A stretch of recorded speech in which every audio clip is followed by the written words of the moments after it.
Welcome to Fun and Fundraising, everybody, the podcast where we talk with people behind the top nonprofit galas and signature fundraisers to showcase how they positively transform their communities. I am your host, Rob Giardinelli, and today I'm excited to have two very special guests. They are both with Texas Ballet Theater. First is Vanessa Logan, who is the executive director, and second is Janna Hinebaugh, who is the development director for Texas Ballet Theater. And what they have coming up are opening night dinners for their production of Alice in Wonderland. And today we're going to talk about that and how they really create magical experiences for their guests and really making opening night of a theater performance really count. Vanessa, Janna, welcome. And I'm so excited to have you both here today. Thank you. Thank you so much, Rob. So we'll start first with Vanessa with this question. And that is, would you be able to share what the mission of Texas Ballet Theater is? Of course. Texas Ballet Theater's mission is to create, present, produce classical ballet as well as contemporary ballet. That our goal in that is to really reach a variety of audiences. And part of that mission is also to train students of all levels in ballet, from the little itty bitties 3-year-olds to our adult classes. And in between there, we have an extraordinary pre-professional and professional program. That's fantastic. So really, someone really could be involved with Texas Ballet Theater really for their entire lifetime if they really wanted to, from starting really from a very early age. Talk a little bit about, children in particular, and how really starting people early really can help really create a real deep and sincere passion for the arts, whether it's ballet or anything else. Sure. I think for our youngest students, our 3-year-olds, it's really about finding your place in space, right? You're working on dedication and concentration. And one of the hardest things really is standing still. But as you explore movement through that, you find those pockets, those silent moments. And I think that's so impactful for a young student who's preparing to go into mainstream education a classroom setting. For our other students who are starting to see our professional dancers or our professional students, it's this moment of peer-to-peer and looking at what can be and how to strive for goals. And for our adult students, it's an incredible opportunity to be a part of this organization, be healthy, be fit, but also do something that you find to be aesthetically challenging and beautiful and a part of a not-for-profit arts organization that you wouldn't otherwise. That's really, that's really great. And what I like about that is that you really take the care and the thought to really think about whether you're a child at heart or you're a child, that there really is a place for ballet to really, allow people to gain confidence, to allow people to have, be fit, find ways to exercise. And I really love that's one of the things about ballet that I particularly like is it is exercise on top of being, on top of being art. And I really like that it really does combine the physical along with, the cultural in that regard. Absolutely. Absolutely. I am inspired by our pre-professional students, but I'm just as inspired by the dedicated adult students who, like you said, have been with us since they were middle schoolers, and then they go off and they come back and they're taking classes with us again. And that's really, really special and a true testament to the teachers and the faculty we have at Texas Ballet Theater School. I think that's great. And it's actually a really good segue to the next thing I wanted to talk about with the two of you. And Janna, I would like for both of you to respond to this question, because one of the things that we do talk about on this podcast frequently is people tend to give, and I think you all have experienced this, with your development and executive director roles. People tend to give when they feel that there's some sort of emotional tie or connection to get involved with an organization. And Janna, I would like to hear what drew you to be involved with Texas Ballet Theater. And then Janna, once you're finished, then we'll talk with Vanessa about that. Sure, thank you. I think for me as a former performing artist, it was important for me to be involved with a performing arts organization and to be able to be a cog in the wheel here at TBT, which calls both Dallas and Fort Worth home, is really incredible. Dallas is the fourth largest city in the US. Fort Worth is the 13th largest city. And here I have the happy task of connecting with literally hundreds of thousands of North Texans to enliven the mission of the ballet. And that's a lot of people to be able to share the art form with, which I love. And also, I'm a bit of a fangirl, when it comes to this particular art form of classical dance. I'm a musician, not a dancer, so I cannot be in the audience and witness the ballet with a critical ear or eye. I have absolutely zero professional dance training. So for me, it's very much the performing art that I can receive really innocently and just sit back and say, wow, these artists, these dancers are so strong, so beautiful. Their body is their instrument, and that is truly impressive to me. So, it's sort of twofold for me. That's really interesting what you just said, because when I hear that, what I really hear is, yes, there needs to be an emotional tie and an emotional connection. But what you really brought up so well is there has to be a level of joy tied to it. And there is something to be said. And I'm sure that, because you all have to put on opening night dinners, which is what we're here to talk about, there is something wonderful about just being a guest. Exactly. And just being able to enjoy, and you get to sit in the audience and you don't have to think for the next few hours that you're the development director of TBT. You just get to sit there and you get to immerse yourself in a wonderful performance and a wonderful experience. I get to be one of our patrons, and I really get to have that same experience. So I love that, and I appreciate it. Before I, turn to Vanessa for that question, how do you think that helps you in terms of connecting with, potential donors as a development director? Oh, I think it's invaluable. We can have a similar conversation and we can be on the same level, right? With our knowledge of the art form, the ballet. Of course, I have the inner working and the inner dialogue with my colleagues, but to be able to experience just the art itself on that same level as 90% or 95% of our audience is invaluable. Like I said, I can spend time discussing the experience. I can spend time listening to their experience, when we're cocktailing before or afterward or meeting later in the week. And we really share that same moment in time. So I think that does a lot for the relationship that I have with them. It absolutely, I can totally see that. And it also helps that it's such a visual thing. So like when you're describing how to connect, you've really got something really visual and joyful that you really get to draw upon. I think that's fantastic. True. Fantastic. And Vanessa, share a little bit about, what drew you to be involved with TBT. Oh, sure. Well, I trained in dance for a very long time. And so ballet has been my life since I was 11 years old. I never had the opportunity to be a professional dancer like our professional dancers, but spent a lot of time backstage in performances that ranged from ballet to musical theater and modern dance. Being on this side of the curtain, when Janna was just speaking, I was thinking about, I always sit in the back of the orchestra because I want to see that moment where the audience settles.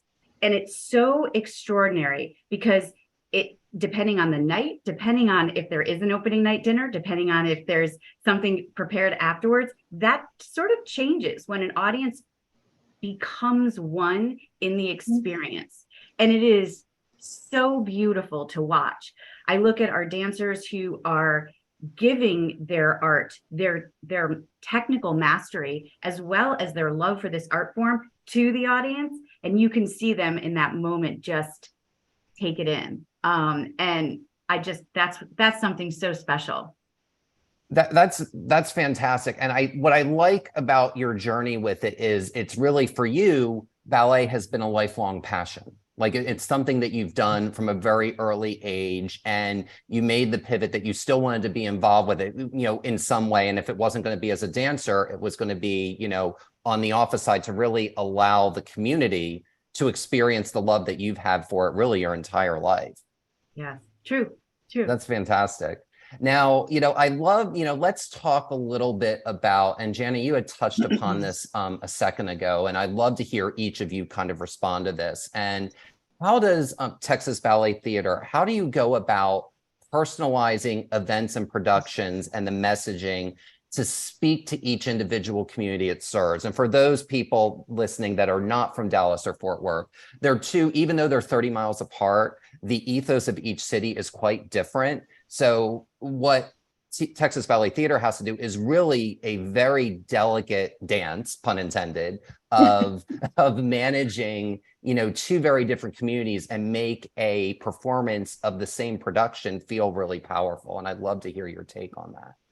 Yeah, I believe that we really strive to build relationships, true relationships with each home base of Dallas and Fort Worth, and honestly, all of the communities in between, whether it be those individual patrons, our school families, the businesses, and of course, our local community partners in the arts and youth enrichment and education circles. We need those relationships, but having them allows us to get to know our patrons and the city itself in a really organic way, so that we're shaping the production and event calendars to reflect their distinct personalities and their distinct interests and their availability, because let's be honest, DFW is a very busy area and there's always something to do. So we have to put a lot of time and energy and thought into those calendars, right? So I think that's how we do it. Relationships are very, very important. Absolutely. And, you touched upon another thing there, and maybe Vanessa, you can kind of chime into this second piece maybe. And that is, not only do you have to deal with the personalities, you also have to deal with a production schedule and making sure that they align and that you can do them and the way you have the upcoming performance structured is you've got one in Dallas, the production of Alice in Wonderland one weekend, and then you've got it going to Fort Worth the next weekend. Elaborate a little bit about that logistical, how to successfully do that, as well as, your take on how serving Dallas and Fort Worth and the differences that you see in approaching, how to deal with two different markets with the same production. Sure. I think, well, first and foremost, we are so proud to be the bridge arts organization between the two cities. And what we're seeing is, would it be amazing to have one whole separate marketing budget for Dallas and one whole separate marketing budget for Fort Worth? Absolutely. The marketers out there will get what I'm saying. But what we really do is we look at the heart of what we do. What is the ballet? What is the vision of our artistic director, Timothy O'Keefe? And make sure that that's center stage, pun intended. And then it depends on who responds more to social media, who responds more to direct mail pieces, who responds more to a very personal touch from Janna or myself or Tim. And sharing those inside moments is the piece that I think does connect it. People want to know what it's like to be a professional dancer, and sharing those opportunities, that relationship building that Janna was talking about, I think is paramount.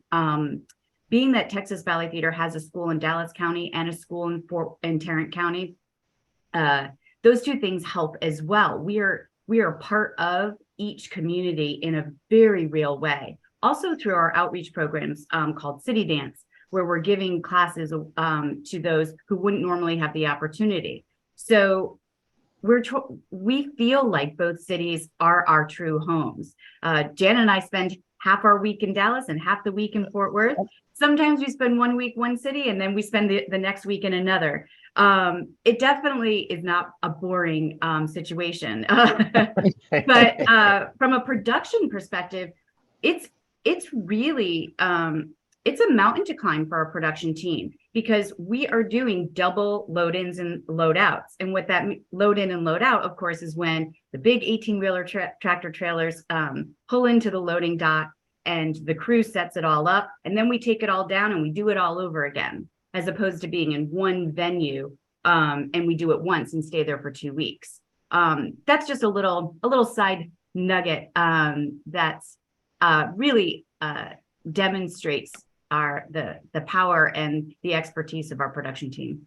Well, there were several things that were really interesting that you just said. And one of them that I think is really important is different patrons and different donors speak to different things. And when you talked about the artistic side of it, some donors, they may only want to, working with Vanessa or working for Janna, you may be able to close that on your own, but there are other patrons that really want to understand the production, because a lot of patrons of the arts are aspiring producers themselves, and they may want to, work with the artistic side, or may really want to get to know the artistic side of the organization. What advice would you give to another organization, or to someone who maybe is starting their own arts nonprofit, in terms of how to successfully navigate and manage the development side, the executive side, with the creative and artistic side? That's such a great question. I think, of course, first and foremost, I want to respect the fact that the studio is their office, right? But when we can schedule opportunities for guests to come into the studio, into the rehearsal room, that is so powerful. It's that moment where they feel connected to our celebrity dancers. They see how the dancers are taking direction or correction from our artistic staff, who are thoughtful and so incredibly talented. Watching them say, "Oh, that foot wasn't pointed," is something that, the average person sitting in the front may not see. So I think in studio opportunities are just really, really important. I absolutely agree. And Janna, from a development perspective, what advice would you give in terms of how to fuse the sales with the creative, we can just kind of call it, because that's essentially on some level what that is. Well, I think, like Vanessa said, you have to find the opportunities to give those interested in how the quote unquote, how the sausage gets made, right? The opportunity to have access to those artists and those experiences. It is not going to be something that can be done for every person every day, but we can work together behind the scenes, find the day on the calendar that works, and then create that moment around it. Invite 5 people in for coffee, tea, and to watch, from a window or sit in the room.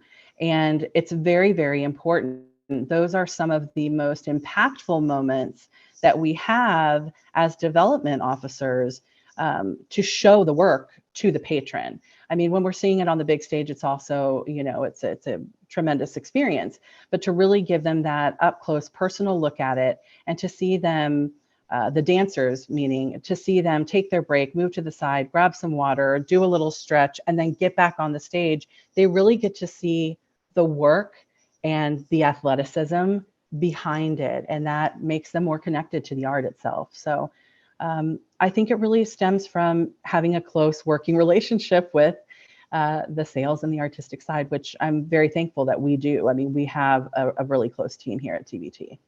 And it's interesting because, the one thing I did want to say, Janna, with that is, especially if you've got, 4 or 5 patrons that are going to be going into the room, there is a lot of trust involved. It's trust between sales and creative, but it's also trust between Texas Ballet Theater and the patrons. And the patrons, it's not every patron is necessarily going to, need to do that or see that, but there has to be a level of trust. And really, those are it's like a triangle of trust, really, between those 3. And they really have to all be in sync for that to really, thrive and really give and show some positive results. Without question, yes. Yeah. Absolutely. So, and then Vanessa, there was one other thing that you mentioned, and it actually is a perfect segue into the next question. And you were kind of talking about, the production and moving it from Dallas to Fort Worth or vice versa. What advice would you give to an organization that's looking to do multiple large events in a short period of time? Events being like opening night dinners. Yeah, opening night dinners and galas, and just the production process in general. I think first and foremost is to make sure that you're being proactive and you're working interdepartmentally. Any staff colleague of mine who is going to hear this will laugh, because that's a very common word, which is making sure that we are all working together.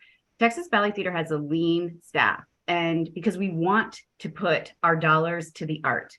And so when you're doing multiple events around a production, or just in general to support your organization, it's about paying attention to those who you think would like to attend a variety of events, and then making sure that you're segmenting that invite list so that people are not feeling overwhelmed by invitations, but feeling included in the things that they now know that they want to be a part of.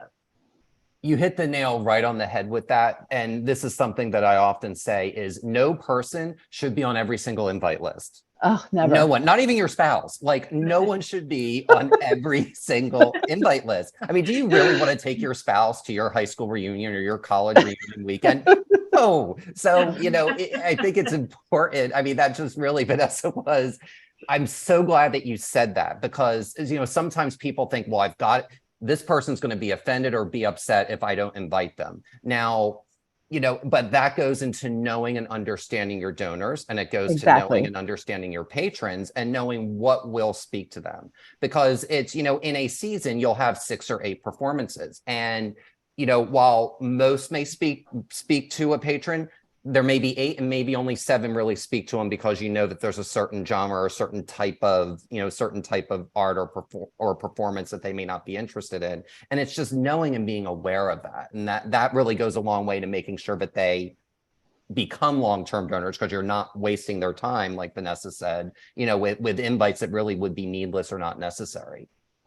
Well, and knowing your donors who might want to go to a city dance class in one of our schools or to a school function. I mean, I'm just reiterating what you're saying, but it's exciting when you build this relationship with your donors or your patrons, and you're working together to make sure that they're getting the experience that they want to have with TBT. Absolutely. And that's a perfect segue, speaking of patrons and having them engaged, let's talk about what we are here to talk about. And that is the upcoming opening night dinner for Alice in Wonderland. So whomever would like to go first, feel free, but tell us what guests can expect to experience at this year's upcoming opening night dinners. Sure. I'll jump in.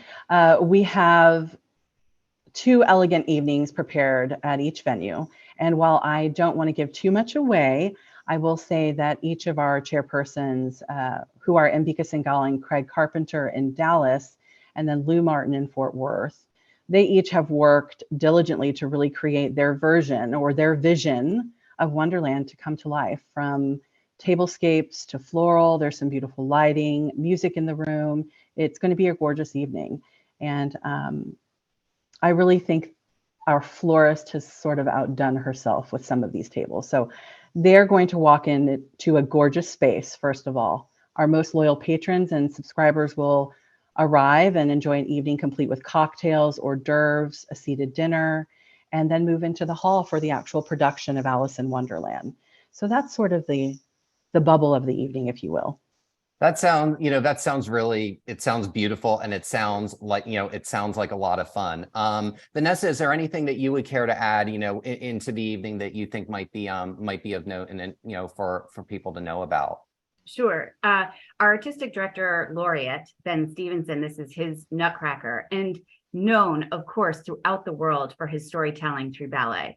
And I think what I'm so impressed with Janna and Sydney Junkins, our event manager, and of course our chairs, is the story of the evening, right? How are you creating a story that people feel connected and they're with their community and the patrons at large celebrating this Ben Stevenson ballet? I think that's part of the fun of an opening night dinner as well. Absolutely. You feel part of the ballet. Absolutely. And what is an added layer for you all is when you have 2 different events, you also have 2 different sets of chairs in 2 different communities. And this I think is kind of to a degree, it's kind of rounding the circle of what we talked about earlier. But what's some advice that each of you could give on how to find a successful chair if it's really going to champion, a signature fundraising event or a unique experience?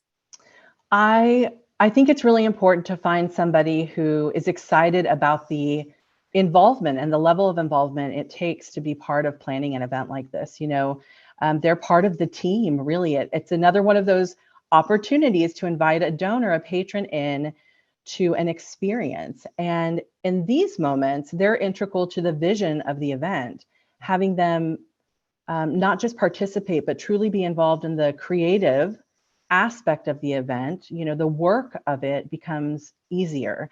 And that sense of ownership, or I believe that sense of ownership, creates positive energy and a positive experience for not just the team planning, but those walking through the door and the guests of the event. So I think it's really important to find those persons who want to be there, and not sort of assign it out to someone you feel you would like to host for you. Absolutely. And it's a good piggyback on what we were talking about earlier about, not, in culling the guest list that Vanessa was talking about, and just making sure that you're asking the right person where that production is really going to speak to that person. Right. Absolutely. Absolutely. And Vanessa, do you have anything you might want to add to what Janna had just said? I think what's special about the closing production opening night dinner, that gets confusing, but that means season finale for those out right, there. Right. It is that it's an opportunity, because our patrons, our donors are so busy. We've put this invitation out as you have a choice to join us in Dallas or join us in Fort Worth. So there are 2 nights that you can choose, or both. But it's that level of giving another opportunity and a respect for the fact that their calendar is so busy as well.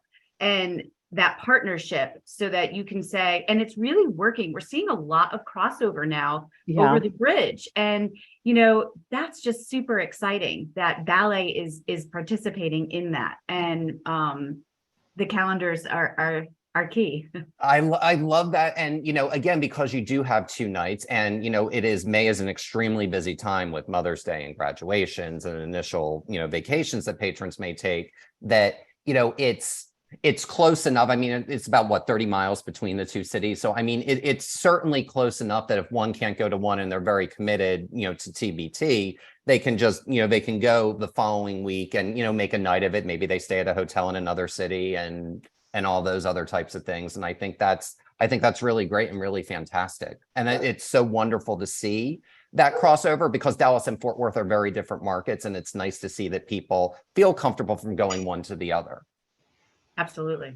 Fantastic. Now, tell us a little bit about, and Janna, I'll let you field this one. Tell us a little bit about what the funds raised from the opening night dinner will benefit. Yes, all the monies raised from these dinners go to support the Ballet's annual fund, or the general operating fund. And these dinners really allow the organization to continue to produce world-class productions on stage in houses like Winspear and Bass Hall, but also they contribute and feed the catalog of work that resides within our community enrichment and Texas Ballet Theater school programs, like City Dance, which Vanessa touched on earlier. So really, these moments support everything that Texas Ballet Theater does in the scope of a season. So that is why they are so important to our fundraising goals for the year. That's great. And, Vanessa, I'd like to ask you this question. You had kind of touched upon this earlier about the organization running lean and mean. And, and Janna had talked a little bit earlier about, the florist actually really outdoing itself, outdoing themselves for this dinner. And that is, what is a way that, you have found that you can kind of get really good maximum return on something that may not necessarily cost a lot of money when putting on a fundraising event or an experience? A maximum return. I think the maximum return is the opportunity to do it twice. I mean, in the sense that, you learn from every event that you're doing. You have an opportunity. And as Janna was putting, each chair puts their own special piece of their heart into it as well. So I think maximizing those returns really are about communication, making sure that the guests of table sponsors understand the importance of it, what this means to this organization. Our product is too expensive for the earned revenue market to bear, and this is crucial. And I think making sure that they feel connected to that would be maximizing the event, and from my perspective. Well, and maximizing the event, it sounds like it's going to be a great, it sounds like it's really going to be a great night, and or two great nights, I guess I should say. Yes. And the thing is that opening night, and I just want to end with this, is that opening night is the first night of a couple of additional performances. So it's not, neither of these are a one night only event. So I want to make sure that everyone listening understands that even if you could not attend the opening night dinner, there's still going to be, there's still going to be a couple of additional performances for a couple of days after those opening night dinners. Yes. Yeah, Correct. Absolutely. Well, Janna, Vanessa, thank you again so much for being our guest today. This was really so informative. I had a great time talking with both of you. Thank you. Thank you so much. Yeah. Absolutely. And Texas Ballet Theater's opening night dinners for Alice in Wonderland are on May 19th, 2023 at the Windspear Opera House in Dallas, Texas, and on May 26, 2023 at McDavid Studio and Bass Performance Hall in Fort Worth, Texas.